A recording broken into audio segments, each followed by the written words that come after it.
Welcome back to Block TV. It's time now for Links in the Chain.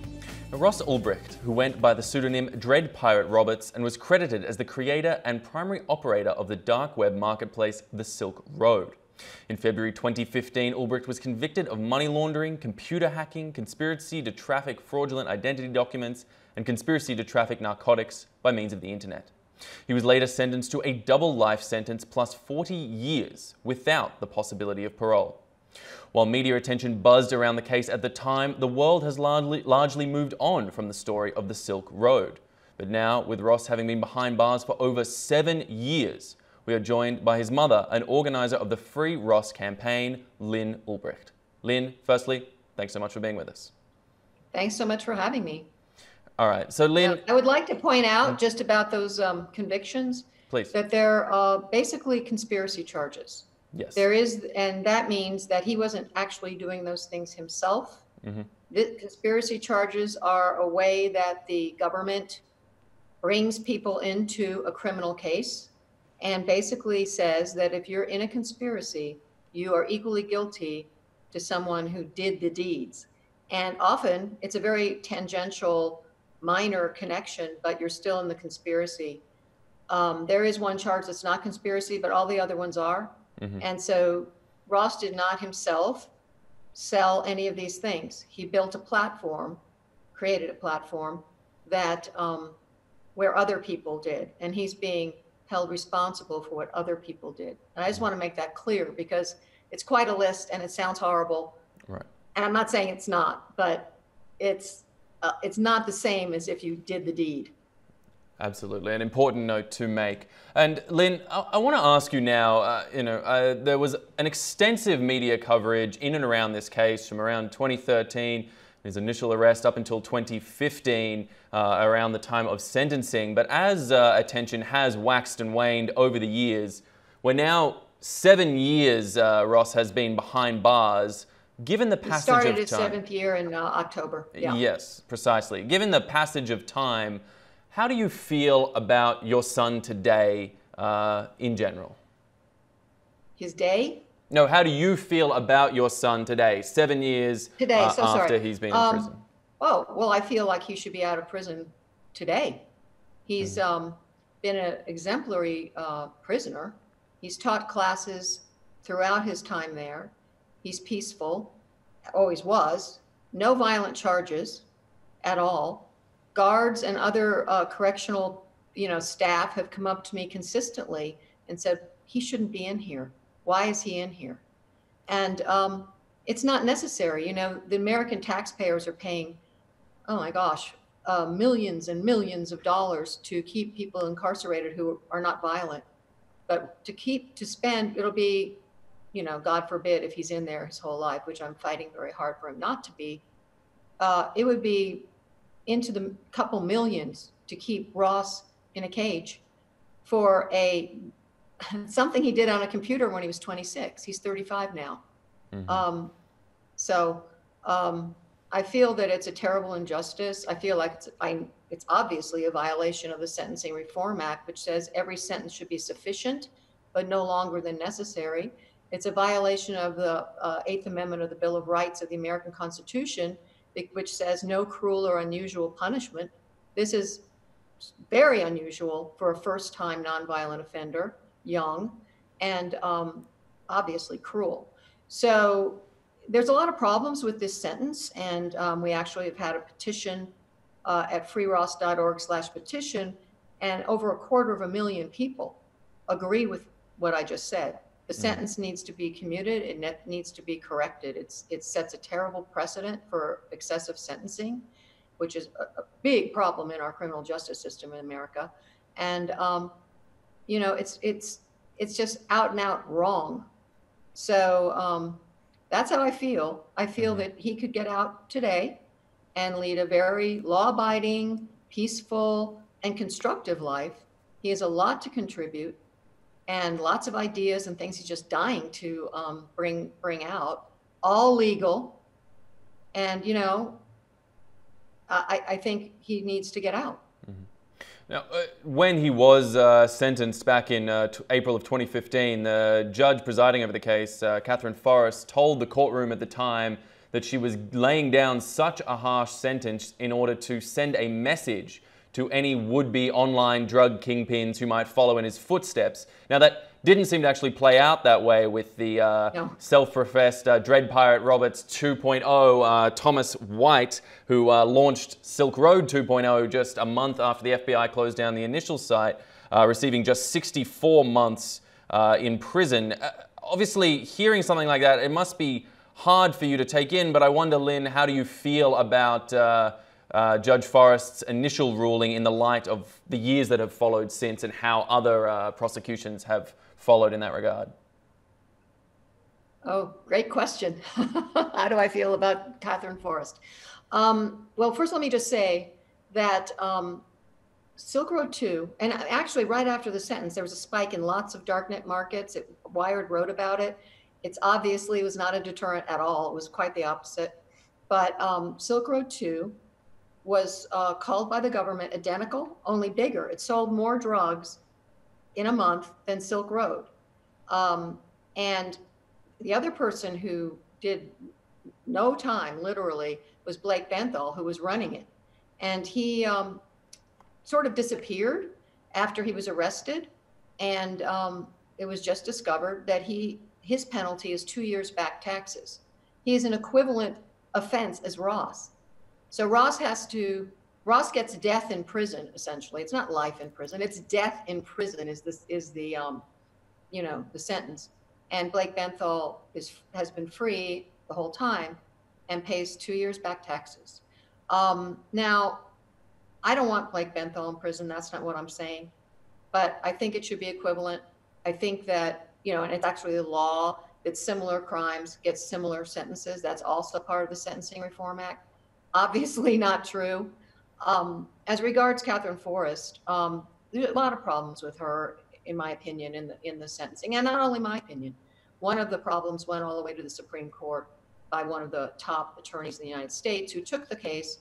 We couldn't pay his normal fee. He took it because he felt it was very important.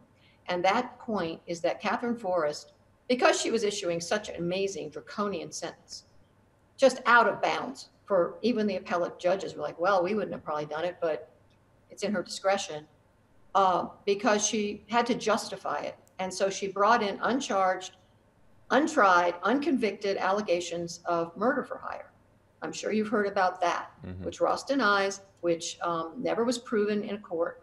And there was another indictment, by the way, in Maryland based on the material from corrupt agents now in prison that have been dismissed with prejudice. There's nothing in the legal system about Ross proving Ross did this, or it's not, that's not there. However, she used it to justify how dangerous Ross is. This went all the way to the Supreme Court because it violates the Sixth Amendment of the Bill of Rights, which basically says you are tried and convicted by a jury of your peers. That's 12 people. There's a reason there's 12, so that one person, either judge or prosecutor, whoever, can't say, well, I don't care if it went before a jury. I think it's true, or I'm going to say I think it's true, and do this. It's a violation of fundamental American rights, and she did it. So this was contested at the Supreme Court. Well, it didn't actually get contested. They didn't accept the case. Apparently, this is a big problem in our courts. I learned it's been going on a long time. But in any case, so we're not guaranteed actually a fair trial in the United States. The other thing, she said, I'm going to give you the harshest possible sentence that I can, which she did, which if she could have given him the actual death sentence, she would have. She, to me, it was her 5th life sentence that year, and it was only May.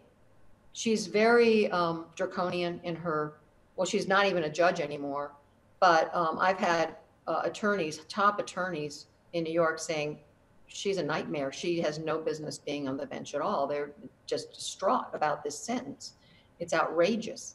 And so the other thing she said, which I think is very worth noting, is that she cited Ross's philosophy as a justification for putting him in a cage for the rest of his life. She said, we know you started the site for philosophical reasons, not to be a drug kingpin, not to do anything except have a philosophy of the non-aggression principle, voluntary interaction, free market. We know you started for those reasons. And she said, I'm just not sure that's a philosophy you've left behind. And I find it very troubling and dangerous. And I'm like, okay, so now you're saying that he should be in prison for the rest of his life for a philosophy that you find troubling. This is a complete violation of the First Amendment, of free speech. We are not to be incarcerated for any time for our beliefs, political beliefs or creed or anything in the United States. And she flat out put it in the sentencing, at sentencing, it's in the transcript. So, yeah, I think the sentencing was an abomination. I think it's obviously outrageous. And to make someone an example, that is not what our justice system is about. You're supposed to be tried as an individual for what you did, not used as a pawn in the government's PR war or whatever, especially at the cost of your entire life.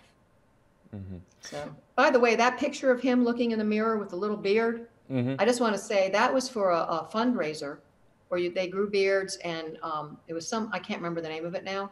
It's not like he's it makes him look awful, makes him like a villain, but that he actually grew that beard as part of a fundraising thing that a bunch of people did. Anyway, just so you know how that one. Just so you know how the media works, they use that picture constantly because he looks kind of, he's looking in a mirror is what he's doing. And so anyway, just an example of how they manipulate headlines, they manipulate photos. I've had them take one quote of mine and another quote of mine and put them together, out of context together, and makes it sound totally different. That was the Wall Street Journal did that. So, because I remember hearing it and going, wait a minute, I didn't say that. And then I went back and they took this and they took this and put it together. You cannot trust the news. You cannot trust coverage. Sorry, I've learned that. I don't believe anything they say pretty much until I really research it.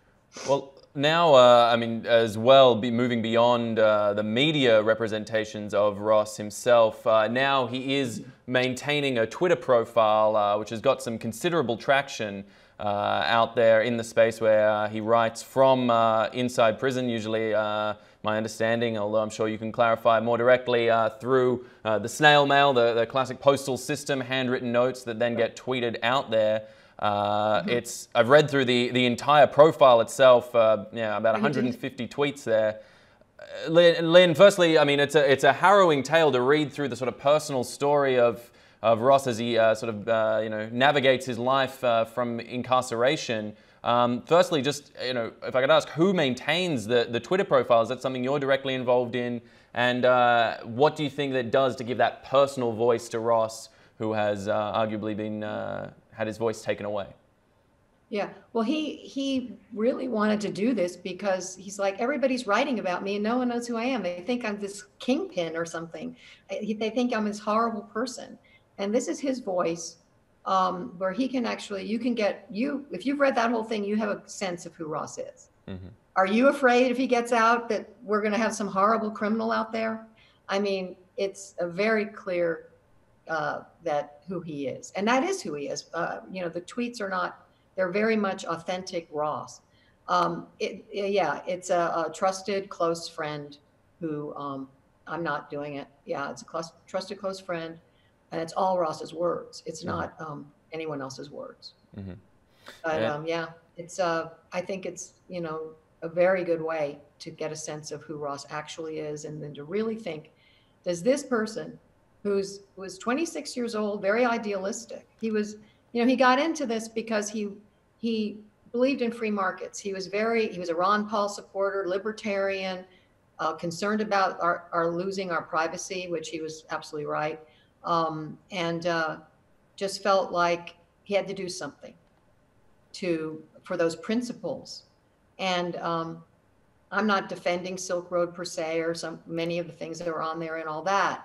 But it was based on the non-aggression principle, completely voluntary interaction, and things that harmed a third party were not permitted, and they were expunged from the site by the administration. For instance, there was no child pornography on the site, because obviously that creates a victim. That's just one example. No stolen property, that creates a victim. And, I don't know too many kingpins who care about the non-aggression principle. It was just absurd. So his intentions were good. They were idealistic. He was 26.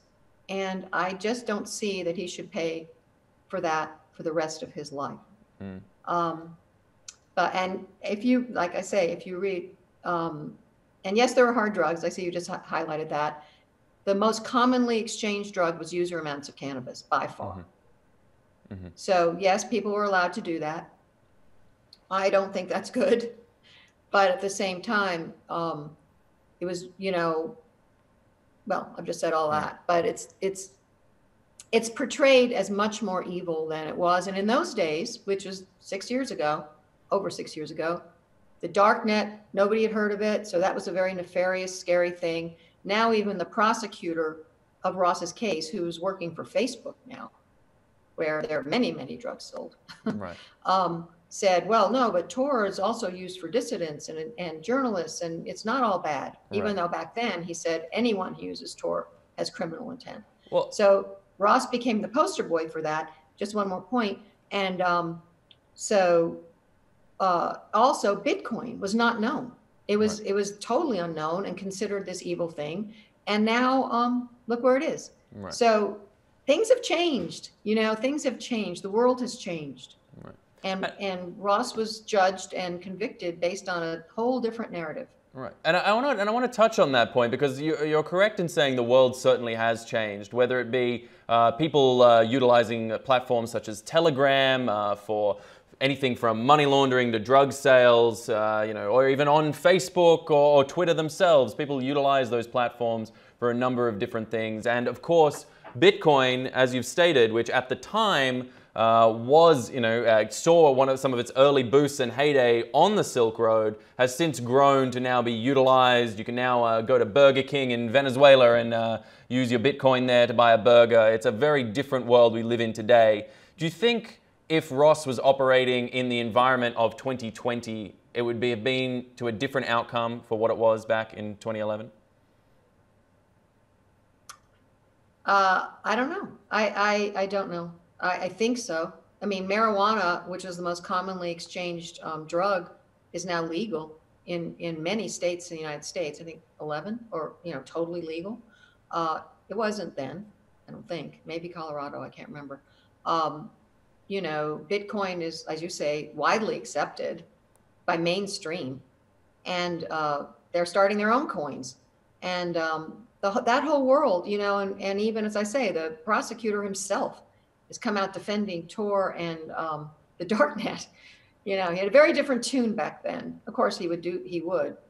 But so I think so. I think that, but, you know, the jurors didn't know what the sentence was going to be.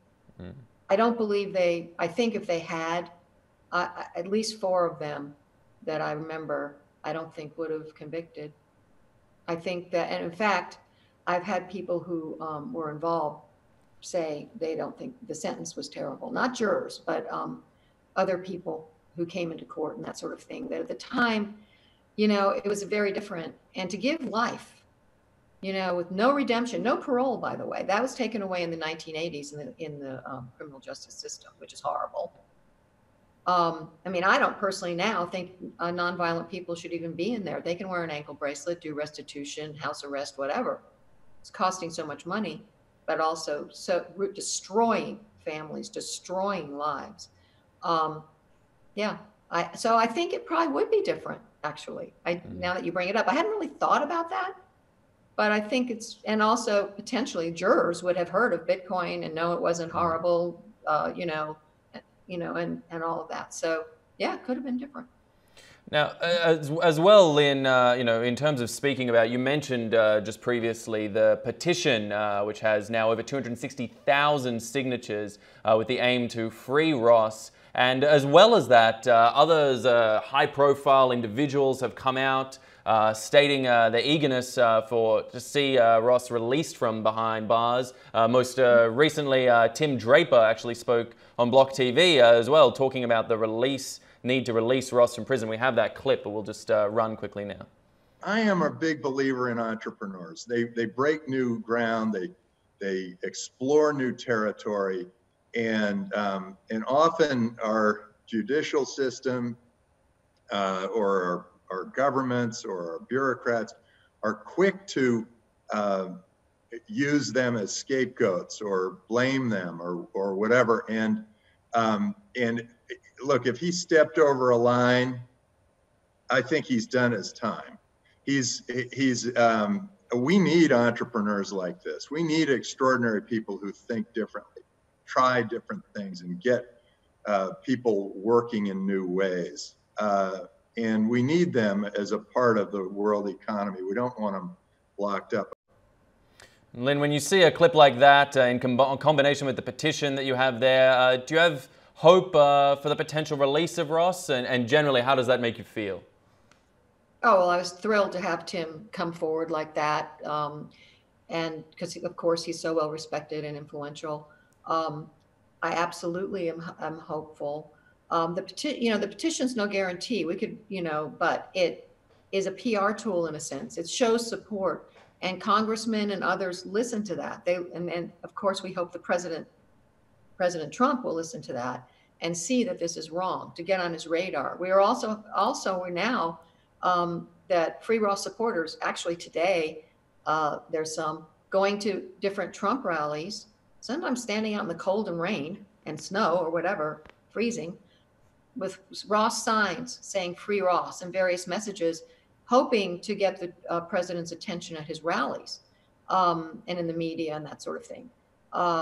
We've had supporters go to New Hampshire rally, Florida, Texas, Pennsylvania, and today Ohio.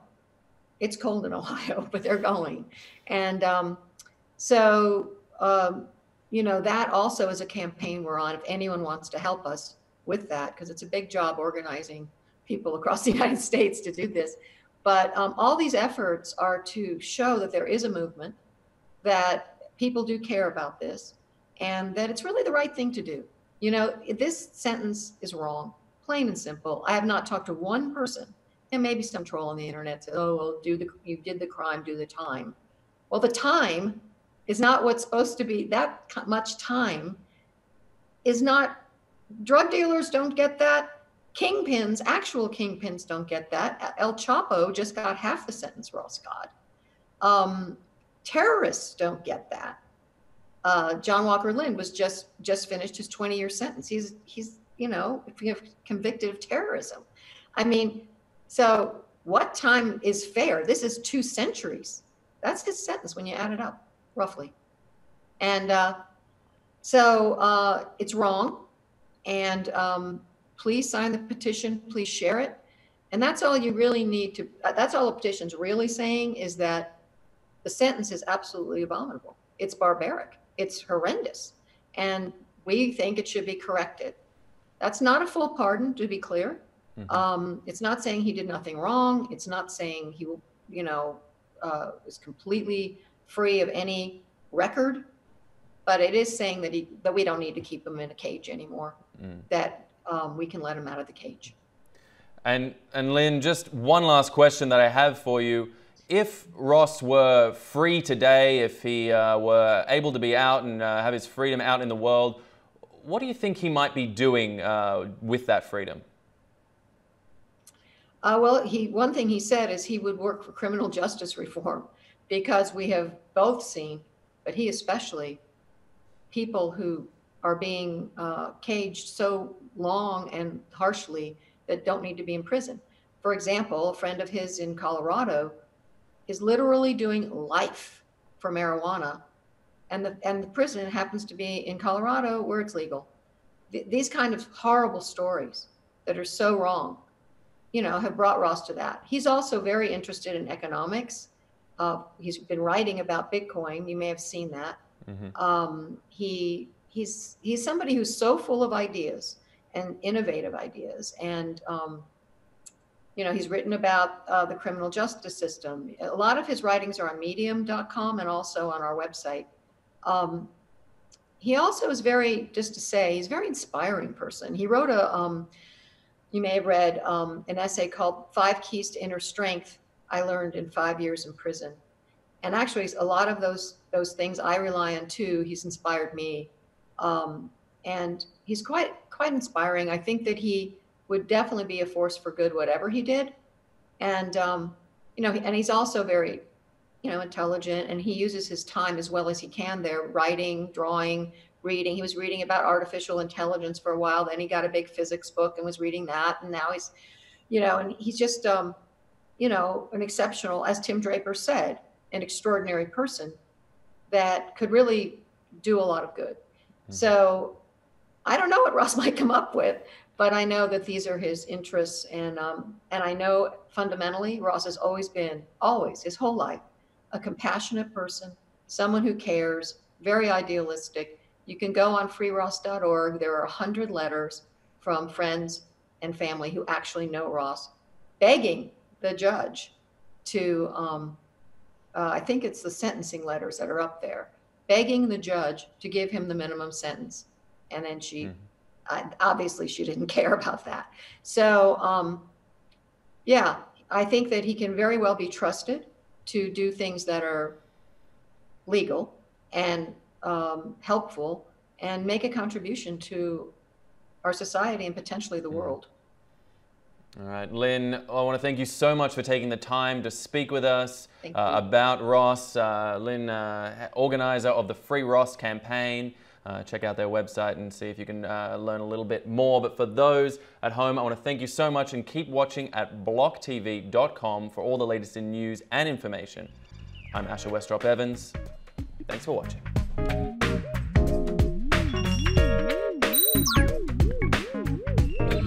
For more news and updates, follow us on Twitter.